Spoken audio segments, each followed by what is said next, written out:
White Raven. There were 23 people inside the station, but the recording says 24.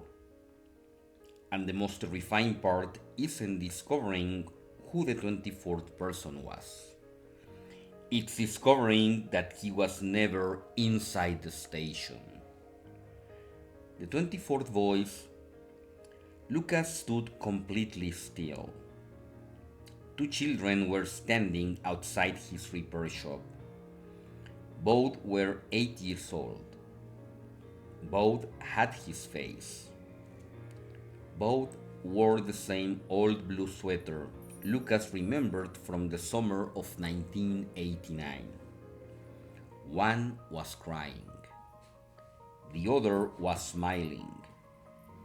Lucas couldn't breathe. The crying boy spoke first. Don't believe him. The smiling boy tilted his head. He's lying. Lucas looked from one to the other. Who are you? Both children answered simultaneously. I'm Lucas. The antique radio behind him clicked on. Static filled the workshop. Then the unfamiliar woman's voice returned. Choose. Lucas backed away. No. The crying child stepped closer. Please. The smiling child laughed. You know which one. Lucas shook his head. I don't know either of you. The smiling child looked toward the radio. That's because he took your memories. The crying child immediately shouted, Don't listen to him. The radio crackled. The woman's voice whispered, Lucas, there is no choice. The lights went out. When they came back on, the children were gone. Lucas ran outside. The street was empty. No children, no cars, no people, only rain. He looked down. Two sets of small footprints led away from the workshop. One went left. One went right. Lucas followed the left trail. It ended at an abandoned playground. The right trail ended at the cemetery. Lucas stood between them. He knew what the frequency wanted. A choice. But he had learned one thing from Rune 18. Never answer a question the entity asks you. Instead, he walked back to the workshop. The radio was still playing. Lucas stared at it. You're trying to make me choose. I won't. Good. Lucas froze. The woman's voice sounded almost amused. Because neither child is Lucas. Lucas stared at the radio. What? You finally asked the right question. The radio began playing a recording. A little boy was laughing. Then came his father's voice. Lucas, stay there. A door slammed. Then screaming. Then silence. The recording ended. Lucas looked at the radio. Who were those children? The woman answered. Copies. Copies of what? A memory. What memory? Static. the last memory of the boy who died. Lucas felt cold. What boy? The radio didn't answer. Instead, the cassette player beside it switched on. A label appeared beneath the glass. June 23, 1989. Lucas pressed play. His father's voice emerged. If anyone finds this recording, listen carefully. Static. The thing we found isn't a ghost. Lucas leaned closer. It doesn't possess people. It replaces them. Lucas' face went pale. His father's voice continued. The first person it replaced was Daniel Mercer. Lucas stopped the tape. He remembered the double, the thing wearing his face. Daniel. He pressed play again. But Daniel wasn't the first person it copied. That was my son. Lucas stopped breathing.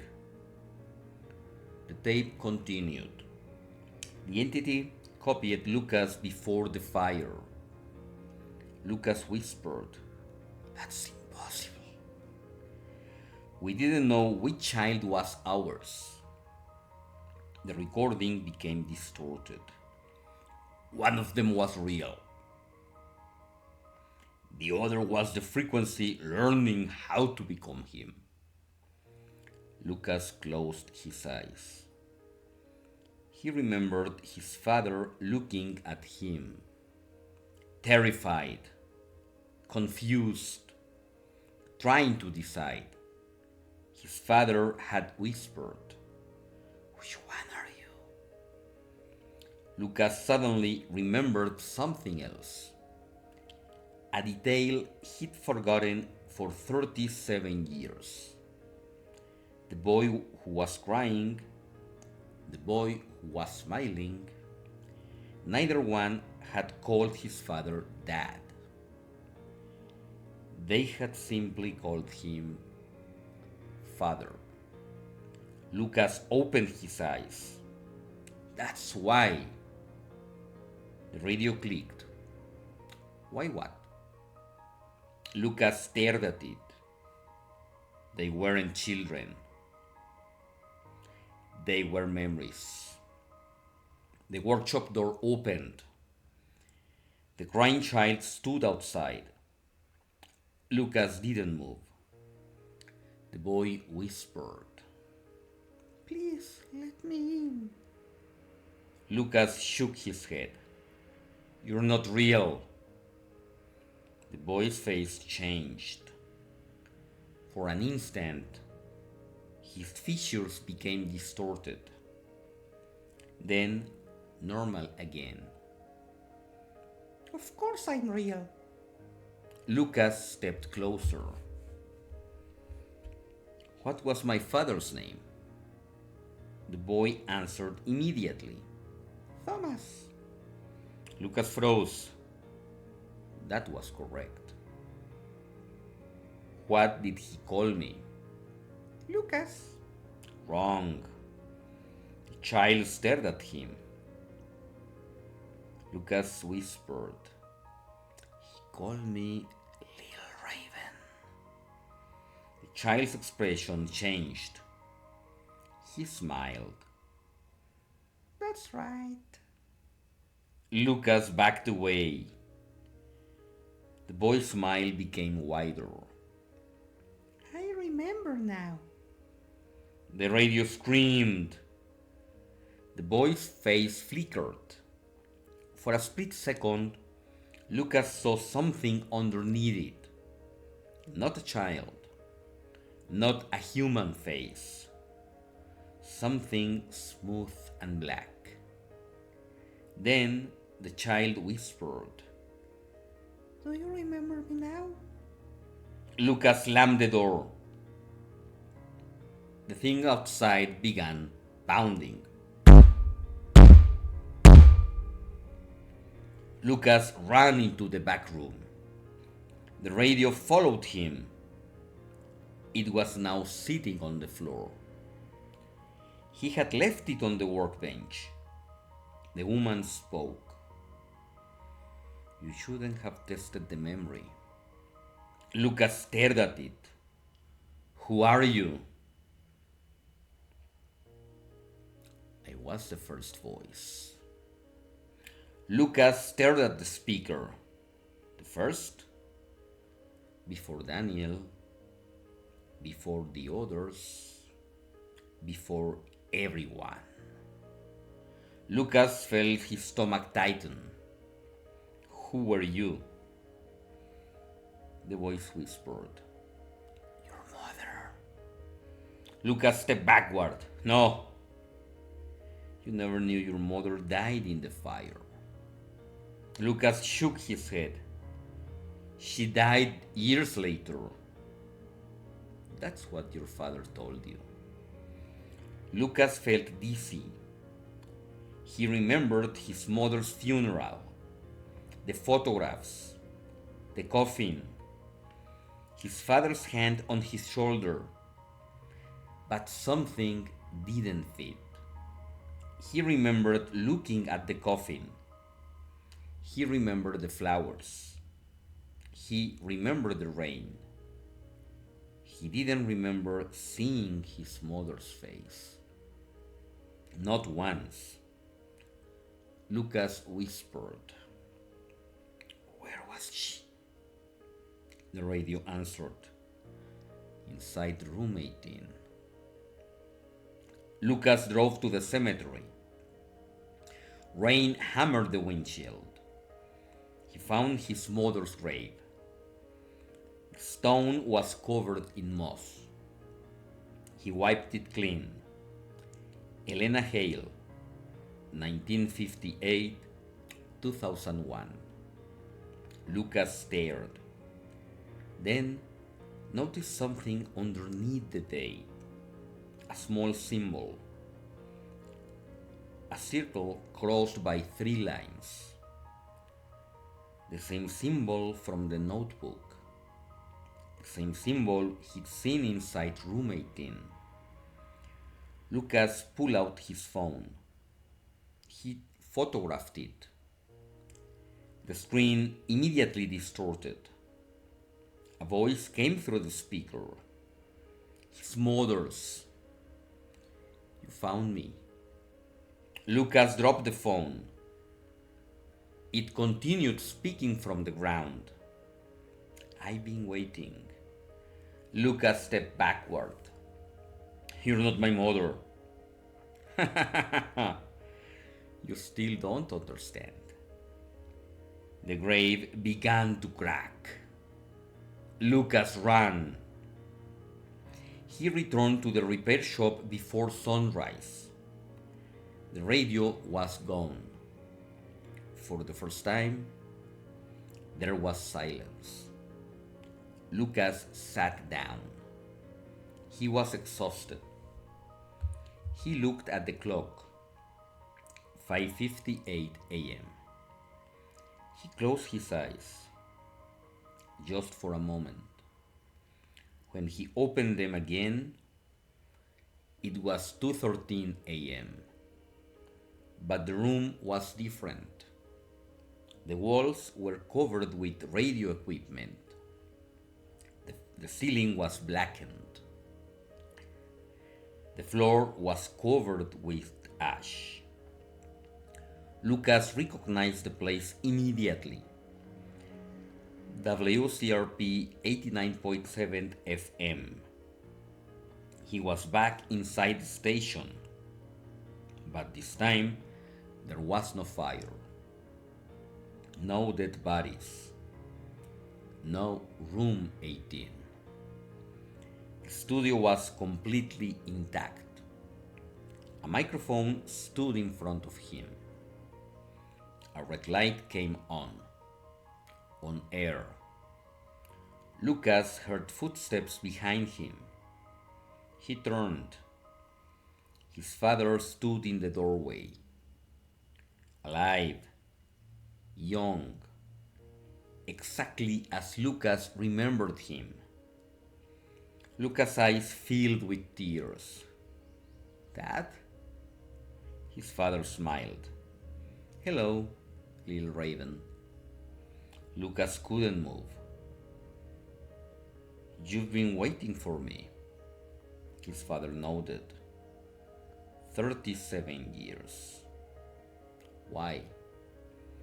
His father looked toward the microphone.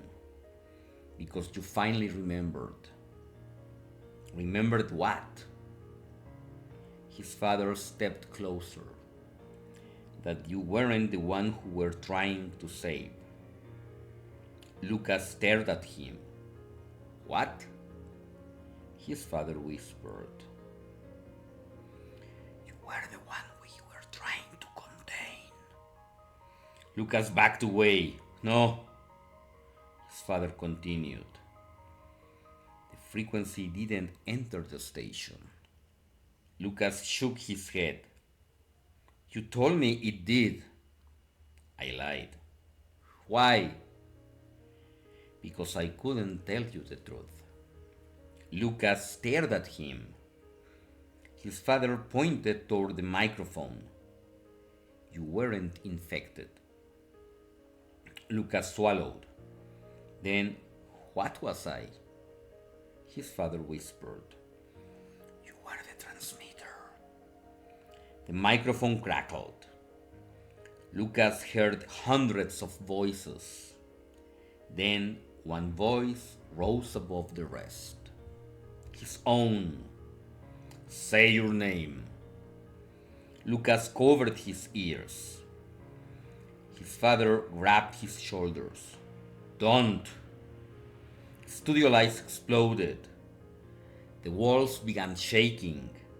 His father screamed, Lucas, listen to me. Lucas looked at him. What? His father pointed toward the glass. Behind it stood 23 people, the victims. But this time they weren't burned. They were alive, all staring at Lucas. His father whispered, They aren't dead. Lucas stared. Then what are they? His father answered. Their voices waiting for bodies. The 23 people began walking toward the glass. One woman placed her hand against it. Then another. Then another. The glass started cracking. Lucas' father pushed him toward the microphone. Speak. Lucas shook his head. No. Speak. What do you want me to say? His father looked terrified. Your name. Lucas remembered the warning. Once you say your name, it knows which one is real. His father whispered, Lucas. Lucas closed his eyes. Then another voice spoke. The woman's voice. The 24th voice. Don't. Lucas opened his eyes. The studio was empty. His father was gone. The 23 people were gone. Only the microphone remained. And beside it was a smiling child. The child looked at Lucas. You finally understand. Lucas stared at him. Understand what? The child smiled. You are not the 24th voice. Lucas waited. The child leaned toward him. You are the first. The microphone turned on. The red light glowed. On air. Lucas heard his own voice coming through the speakers. But this time, it wasn't saying his name. It was saying everyone else's, one by one, 23 names. Then a 24th, a name Lucas had never heard before. The radio stopped. The child whispered, "Now say mine." Lucas looked at him. "What is your name?" The child smiled and answered, "Yours." The lights went out. The next morning, Lucas wakes up in his apartment. Everything appears normal.